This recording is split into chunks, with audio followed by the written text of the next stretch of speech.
Dr. Atul Ramkade sir is the chief guest for today's valedictory function. You can introduce Manoj.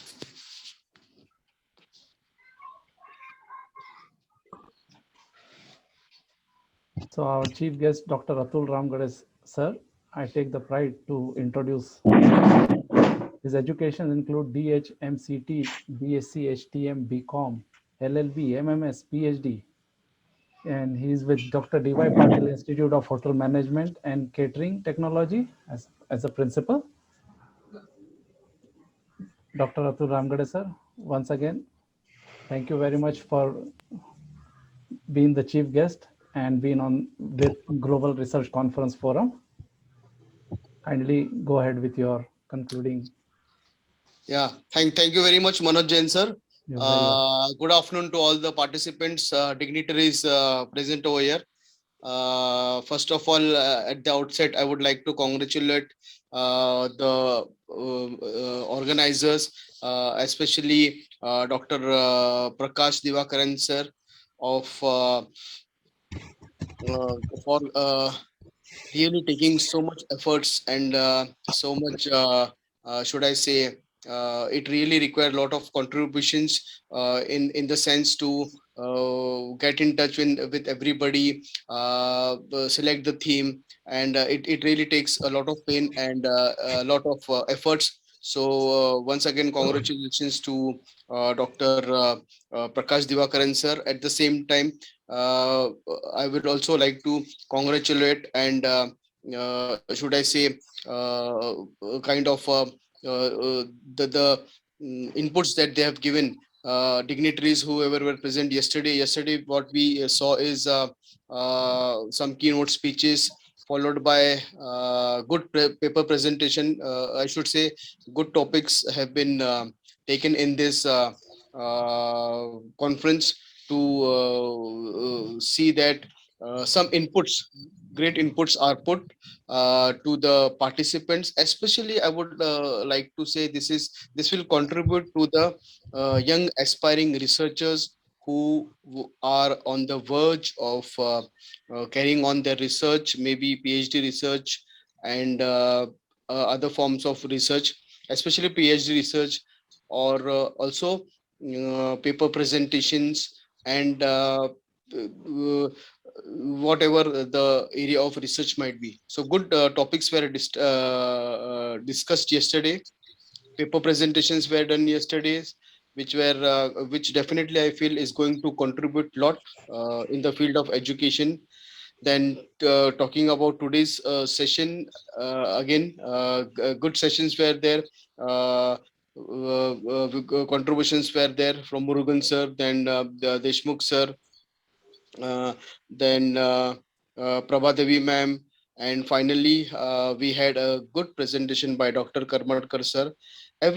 All of this is going to be benefiting the participants, the young aspiring researchers, the people from industry, and especially the people from academia. It's very important, and a very important part, which was should I say, since we are at the research we are doing, the theme is sustainability, innovation, and in the field of research. So what main contributions were there for this particular conference is yesterday, when the session, especially afternoon session, was very important, which I feel is a question or a area of concern for all the, especially academicians or the research scholars who are going to submit their thesis or who are on the verge of submission of their thesis, process of making their thesis. The topic of concern which was taken yesterday, I should say that should be the highlight of this conference, and that was the details of UGC care listed journals. A good question was raised by Kothari sir, Dr. Kothari sir. I should really I appreciate him for bringing this issue yesterday, and it was so nicely and meticulously answered by Dr. Prakash Divakaran sir. Really, very nicely handled, answered by Divakaran sir. He introduced or he clarified about UGC care journals, referred journals, peer-reviewed journals, and scoopers. Very, I mean, this kind of information or this kind of contribution is really missing. I should really appreciate Dr. Prakash sir for highlighting, and especially, and at the same time, I would even like to highlight Dr. Kothari sir for bringing this into his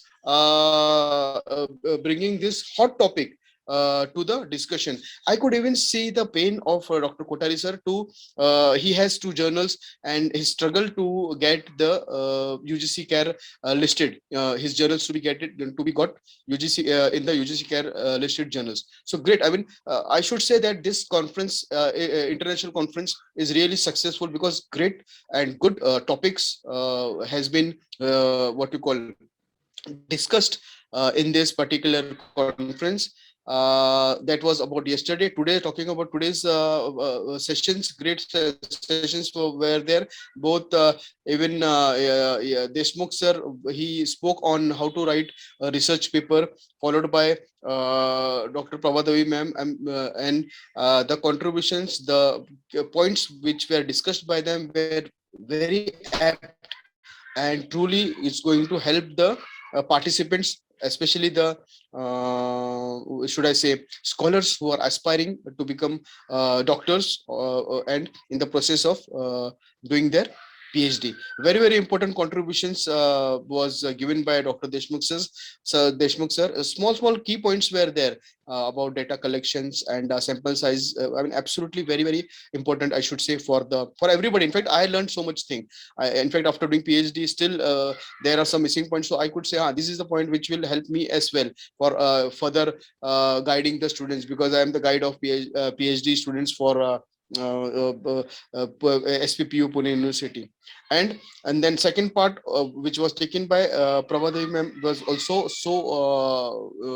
some important points were discussed, which were very important points are there. If the participants, scholars who listen to it, it's going to be very helpful for them, because there are these small things are there which matters a lot in the end, I should say, which really matters a lot, and this contribution will definitely help each and everybody. And today's final session, which was taken by not final session, before the final session, which was taken by Dr. Prakash Karmadkar sir, a very important point of topics that he has taken, and various important points were discussed, that is education and industry 4.0. As everybody of us are aware that the full scenario is changing. 4.0 has already been what you call implemented and started with the combination of IA, that is intelligence, then robotics, also innovations in the field of technology. These all things are going to be a very crucial part of our life, which is going to really change the scenario of everything, not only of industry, but at the same time it's going to change the academics as well. And as rightly addressed by Manoj sir, in the end, that we have to be sync with the student who is going to be passed out from the industry, especially management student. He has to be apt and in line with 4. Not technology, or should I say the things that are going to happen in the industry, change with innovation and the changing technology. So very important points. I could see some important very important should I say contributions, and very fine points were actually touched by Dr. Prakash Karmadkar sir, which was really very helpful. And it's going to be the key in the future. That's future. In fact, we all talk about 4.0 in the industry. It has also come in the education field with the new education policy, which is being implemented slowly in our systems, is really going to take a big toll.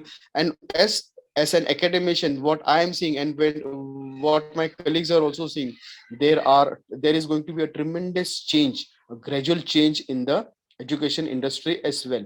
Everything is changing. What I used to work in the last 2 decades, in this 5 years, it has totally changed in my 25 years of career. So it's totally changing. And the like we are working as we as an academician in last 5 years, I have noticed we are working as an industry, like how we work in the industry. It's not it's teaching is no more cozy job. You take a lecture. No, you have to prepare a lot, you have to do research, you have to be on your toes.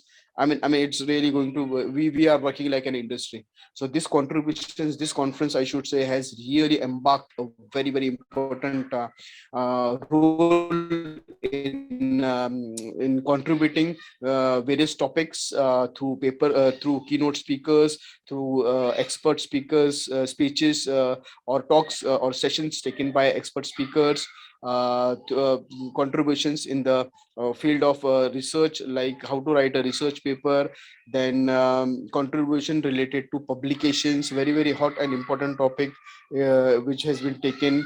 Then lot of contributions were given by Dr. Prakash sir, that how we are going go further as well. That's also very, very important thing. And in the final talk which was given about cashless economy by the speaker, was a very, very important topic, because today we are all going to be digitalized. Everything is getting digitalized. We are going cash.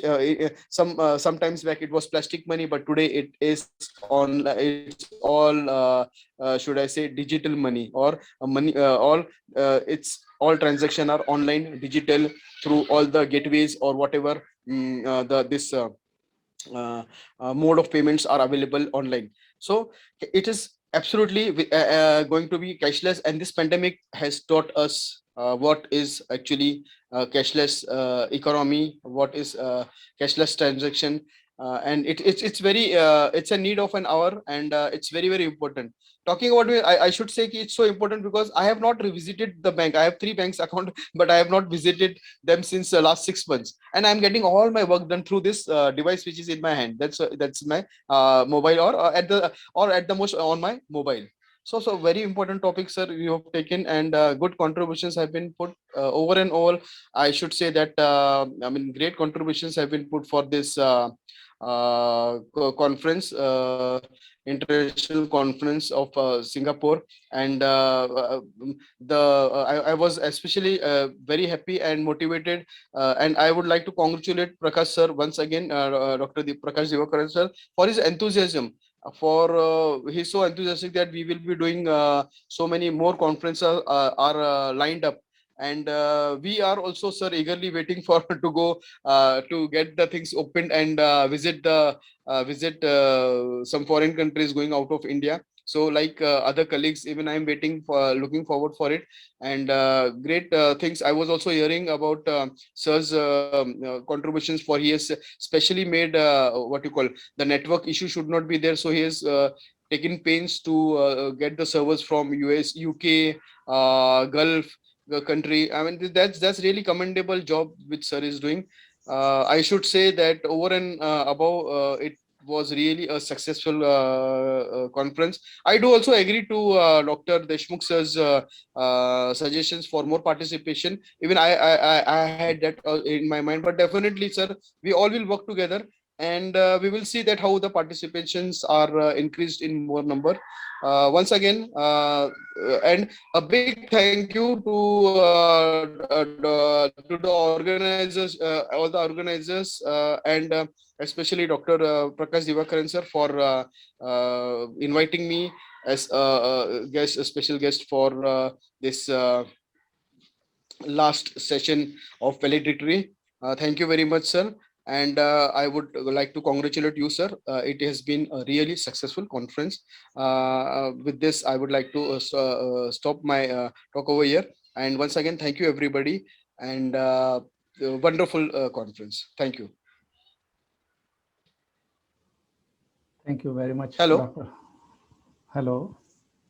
Manoj sir, I would like to comment on you also. Very nicely, please. And very, should I say, very calm, poised manner. You have really taken, should I say, this particular conference. The comparing was absolutely flawless. Great congratulations to you, and we are eager, especially I and my colleagues are eager to see a doctor in front of you. So best wishes to you, sir. Definitely it Thanks will a lot. happen, and we are waiting for sweets from you, sir. Absolutely, sir. Yes, Absolutely. definitely. Absolutely. Thank you very much for the nice comment and compliments and appreciation, sir. The honorable panel, I would as always, I would just mention the honorable panel is what makes me who I am today, sir. I would be nothing without the cooperation, the motivation, the inspiration, the encouragement I'm repeatedly getting in this conference. My confidence is increasing. And I feel I'm progressing very well ahead in my life. So everybody is kind of contributing in a big way. Thank you so much.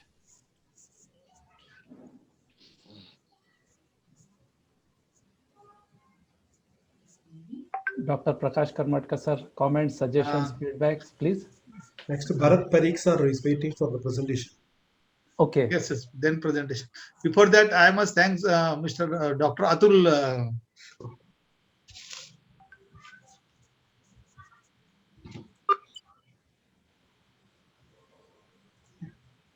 Just now, sir is speaking very good, very enthusiastic manner. So I must thanks each and everybody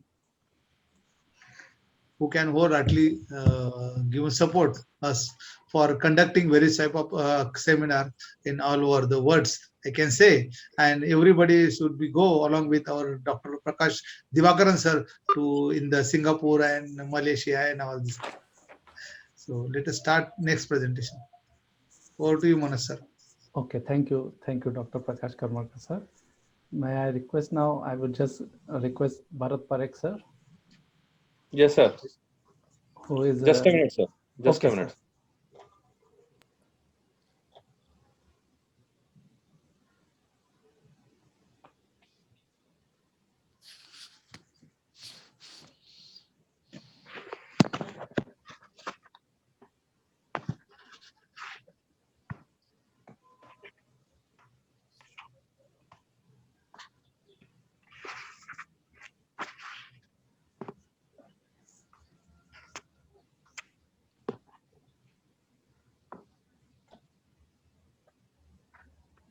Just a minute. Not a problem, sir.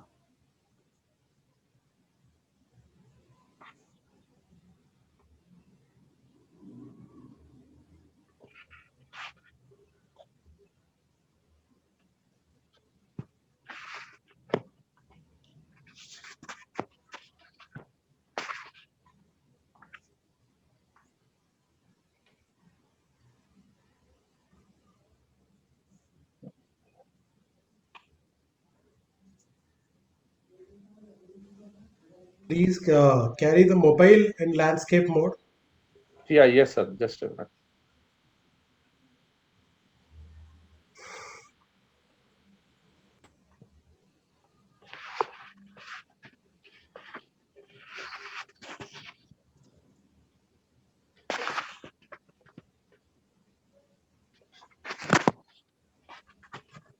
Yes, sir. Is it visible?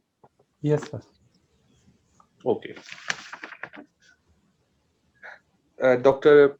Prakash Divakaran, sir, Prakash Karmatkar, sir, Anupam Jain, sir, Manoj Jain, sir, and all the participants. I am very thankful for giving me opportunity in this conference. Last time in the last conference, I have presented a paper on Digital India program and e-commerce. And when I was doing research on Digital India program, then I observed that digital banking is also an important factor. So today I am presenting a paper on role of Digital India program in the growth of digital banking. First of all, introduction. Digital India program. The Digital India program was launched by the Prime Minister of India, Shri Narendra Modi, on 1st July 2015. The basic target of this campaign is to connect rural areas and backward areas with the high-speed internet network and to promote digital awareness as well as digital education. This campaign is to bring revolution in the country through the internet as well as strengthen the technical side of India by strengthening the internet. This campaign has been started by the Government of India under the name of Digital India Campaign. After the launching of Digital India program, the Government of India has continuously boosted it. In this way, the program has increased the outlay by 23% to rupees 3,958 crore for the year 2020 and 21. Around $54 billion growth has been estimated in e-commerce in 2020. There is no doubt that the Digital India program has been very successful in its first 5 years. The Digital India program is a dream project of Government of India. Thus, many countries like the United States of America, the United Kingdom, Japan, Australia, New Zealand, South Korea, Singapore, and Canada are supported to the government. The CEOs of the top companies have promised to invest more than US dollar 3.2 trillion in this project. A free Wi-Fi hotspot network has been initiated by the Facebook and Google at railway stations and rural areas. Broadband connectivity has been provided by Microsoft in more than 5,000 rural areas in India. Along with this, for the Make in India startup, US dollar 150 million has been invested by the Qualcomm. Now, digital banking, cashless India is a major factor in the growth of digital economy, which started as demonetization on 8th November 2016 by the Prime Minister of India, Shri Narendra Modi, with the aim of attacking black money, corruption, and terrorism. With this move of the government of India, the emphasis on cashless economy in India is the beginning of a new era of digital economy in India. The government of India is adopting this path to reduce the dependency on cash and bring out black money. While presenting union budget in 2016, the finance minister emphasized on cashless India. Similarly, it was emphasized by a publication, Payment and Settlement System in India, Vision 2018, to promote digital transaction. After this, there has been an unprecedented increase in digital transaction in India. Digital banking is a system in which all the transactions are done in digital form with digital medium, that is IMPS, Aadhaar enabled payment service, unified payment interface UPI, real time gross settlement RTGS, Bheem app, debit card, mobile banking, RuPay cards, e-purse, etc. The specialty of the digital banking is that the currency is not used in physical form for transaction, whereas these transactions are done in digital mode. In this way, complete records of this transaction are available so that there is no possibility of tax evasion. Several schemes have been launched by the government of India with the objective of promoting digital banking, that is Lucky Grahak Yojana, Digishala, digital finance for rural India, Vishaka, creating awareness and access through common service centers, Digidhan Vyapar Yojana, etc. In the present time, due to the easy, safe, and transparent, people need to be made aware of digital banking. Now, this is the review of literature. Now I come to the objective of the study. Digital India program is a dream project of Government of India. After the advent of the Digital India program, the number of internet, smartphones, and mobile users has increased significantly. Digital banking has improved a lot since the introduction of smartphones, internet, and mobile in India. Thus, the main object of this research work is to find out what is the growth in digital banking due to Digital India program. The objective of this research is to explore the digital banking and the Digital India campaign, as well as discover practical form and innovative measures for the success. Along with this, future possibilities have to be explored. Next is a research methodology. For the success of research work, it is necessary to prepare a proper planning effectively. Secondary data have been used for this research work. Various newspaper, research journals, magazine, and websites have been used to collect the required data. Next is need and importance of the study. This study has been conducted to make a framework for future research in the area for digital banking and Digital India program. As we know that Digital India program is a high flyer program of Government of India, whose basic objective is to connect every department and record of the country with a single link, which is helpful in increasing the speed of work. Digital India is a program that can transform the country into a digital powered society and give India a new look. After the launching of this campaign, the number of mobile penetration and internet user have increased. Today, digital banking has become commonly for not only urban but rural people also. Thus, through this study, an attempt has been made to know how many mobile and internet users are using digital banking. This study will be beneficial to perceive the main aim of digital banking and Digital India program. Next is a limitation of the study. This study is depending upon secondary data which are available from the newspaper, magazine, journal, etc. As this project has been launched in 2015, so much more data are not available. Time and money are other factor as limitation of the study. Now I come to the main point, role of Digital India program in the growth of digital banking. After the launching of Digital India program, various banking services are being provided to the customer so that they can make transaction without going to bank branches, such as number first is USSD, unstructured supplementary service data. NPCI launched the USSD based mobile payment service. This medium does not require internet connection, but instead transact through mobile banking. Currently, this facility is being offered to its customer by 51 banks in India. On December 30, 2016, USSD 2.0 was introduced with Bheem app, which will be available on non-internet mobile devices such as smartphone. For this, customer have to dial star 99 hashtag and can start this service in their mobile.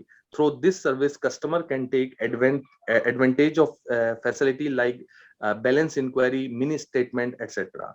Next is banking card, debit card or credit card. Debit card, credit card is a means of online transaction issued by a bank through which ATMs can be used to withdraw money and make online payments. This transaction can be done only after verification of one-time password OTP forwarded by the bank. The number of debit card issued between the financial year 2010 to 11 to 2019 to 20 has gone up from 22.78 crore to 82.86 crore. In the same period, the number of credit cards also increased from 1.80 crore to 5.77 crore. Next is point of sale. Point of sale, that is POS, may be a retailer's counter or any mail, that is DMart, any mall, that is DMart, Big Bazaar, Reliance Fresh, or any market or city from where the goods are sold. Next is internet banking. Funds can be transferred in digital mode by using internet banking. The other names of its are virtual banking, e-banking, or online banking. Next is mobile wallet. Any person can transact online through their mobile phone by linking their debit or credit card with mobile wallet. Currently, most of the banks are providing the facility of e-wallet, while many private companies are also providing this facility to people such as Paytm, M-Pesa, SpeedPay, Freecharge, Rupee, Airtel Money, Citrus Pay, Mobivic, Oxygen, etc. Next is mobile banking. Currently, the facility of mobile banking is being provided by every bank to their customer. Through this facility, customer can make transaction by using mobile phone and internet. Next is micro ATM. A micro ATM is a small device in which the business correspondents can provide various banking services. Through micro ATM, any customer can make cash deposit and withdraw through a designated BC and get a print receipt. Next is Aadhaar enabled payments system, AEPS. AEPS was introduced in January 2011.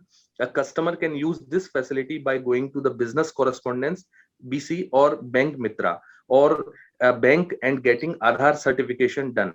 After then, transaction can be done through point of sale or micro ATM.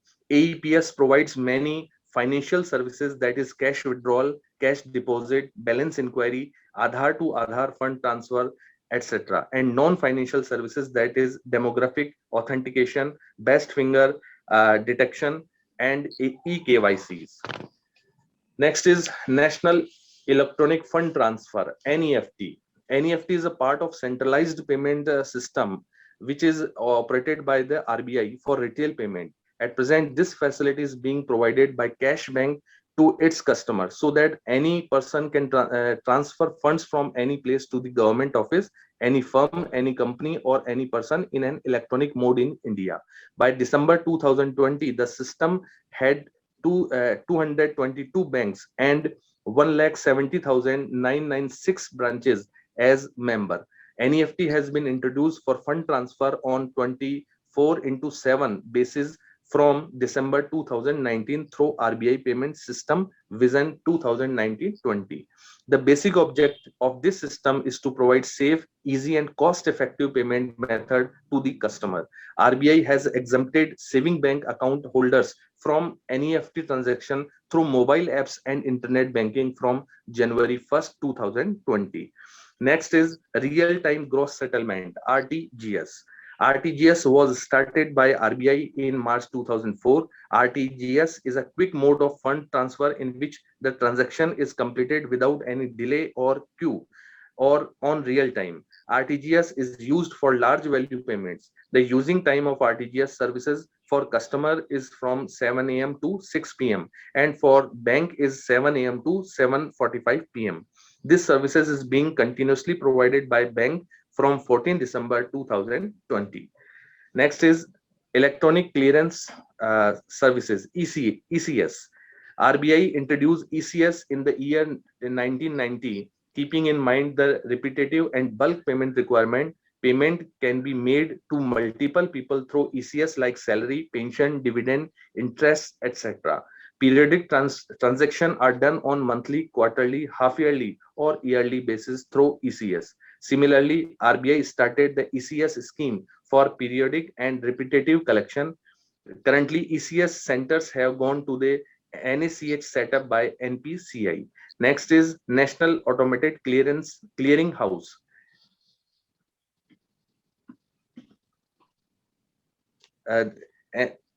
NACH is a centralized system operated by NPCI in which NACH and credit and debit payment is made. Fund can be transferred from one account to different account through NACH credit, that is interest, salary, pension, dividend, etc. Next is IMPS, Immediate Payment Service. IMPS was started in the year 2010. At that time, India became the fourth country to start this service after South Korea, UK, and South Africa.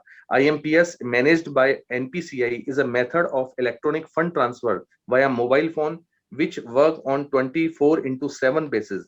In this, the user can transfer funds to a specified bank account with the help of tablet, internet banking, mobile phone, or any bank branches. Next is UPI, Unified Payment Interface. UPI has been started by NPCI for quick digital transfer through mobile phone, which work on the basis of 365/24/7 continuously. This requires virtual payment address VPA, account number with IFSC, mobile number, Aadhaar number, etc. Person to person P2P or person to merchant P2M. Payments can be done via smartphone app based or feature phone USSD based through UPI. Next is Digishala. With the objective of promoting digital transaction in India, the Digidhan Abhiyan campaign was started by the Ministry of Electronics and IT. Digishala, where people are provided with the information about cashless or digital transaction, is an education and non-commercial free channel. Next is Digital Finance for Rural India. Ministry of Electronics and IT started Digital Finance for Rural India campaign, the aim of which is to make people aware of digital literacy under the Digital Saksharta Abhiyan and to ensure that people have access to Common Service Centers, CSC. These centers make people aware of various government policies for rural areas and digital financial services. Next is Vittiya Saksharta Abhiyan. Keeping in mind that the success of any scheme is a huge contribution of the youth. Under this scheme, students studying higher education are motivated for digital transaction so that the dream of cashless society can be realized. Next is growth of digital payments. Digital India program has increased the number of mobile and internet users in India which has resulted the large number of people doing digital transaction through digital banking services like NEFT, IMPS, ECS, NACH, UPI, etc. via smartphone, internet, tablet, computer, etc. According to RBI data, where digital transaction worth rupees 96 lakh crore were done through 498 crore transaction in the year 2010-11, in the year 2019 to 20, and it is increased to 3,435 lakh crore through 1,623 crore transaction. According to the data collected in 2017 by a global data company, 55.4% respondent admitted that they do digital transaction, which is a proof that digital banking is continuously growing in India. That is why today India is on third rank after China and Denmark.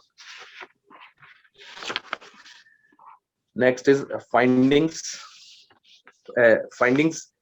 Lack of basic education. India is a village country where most of the people reside in the village. So during this study, it was found that people still lack of basic education in India. The situation of women is quite pathetic, especially in rural areas. In such a situation, it is a challenge to advise digital society and digital banking. Next is lack of digital literacy. The government of India has run several programs like Digital Saksharta Abhiyan to increase digital literacy, but has not yet received the appropriate benefit. Even today, many people are unaware of the mechanism like mobile, smartphone, computer, internet, and are not able to do digital transaction. Next is lack of digital infrastructure. During this study, it was found that there is a lack of proper digital infrastructure in India, due to which people are not able to get the benefit of basic facility like smartphone, internet, computer, etc. Apart from this, lack of continuity in power supply, network failure, slow internet speed for making digital transaction, lack of digital centers in rural areas are the hindrance in the development of digital banking. Next is security issues. During this study, it was found that the main reason why people have not yet awakened the confidence of digital banking in India are the theft of data and personal information, online fraud, cheat with hackers, etc. Thus, digital banking can only develop when the government adopts proper security measures. Next is extra and hidden charges. During this study, it was also seen that people are afraid of doing digital banking transaction because the bank will put an extra burden of hidden charges on them. Apart from this, they are also burdened with the charges that are detected during online transaction. Now, I come to the conclusion. As we all know that under the Digital India program run by the Government of India, many projects are operational, and from time to time, the government has also started many schemes aimed at developing digital literacy in India to promote cashless economy and to realize the dream of cashless society. But this objective can be fulfilled when people are encouraged towards digital banking. Even today, only 17% of people in India carry out digital transaction frequently, and the rest do not make cashless transaction in the absence of digital literacy and the digital banking information. Apart from this, lack of digital infrastructure, illiteracy, especially in rural areas, and security reasons are other reasons which hinders the development of digital banking. Now, suggestions. Today, digital banking has not been developed properly, although the Government of India operates various programs and schemes under the Digital India program. Thus, the government should make people aware of the benefit of digital literacy as well as cashless economy. Apart from this, the problem faced in digital transactions such as low speed of internet, lack of proper infrastructure, proper power supply, etc., should also be overcome. The government should make people aware of various techniques of digital banking and motivate them to adopt digital banking. The charges incurred while doing digital transaction should be relieved so that more and more people can adopt it. The government should develop this type of security mechanism so that people could be free from online fraud, theft, or theft of personal data and cyber crimes. Now, this is references, and thank you.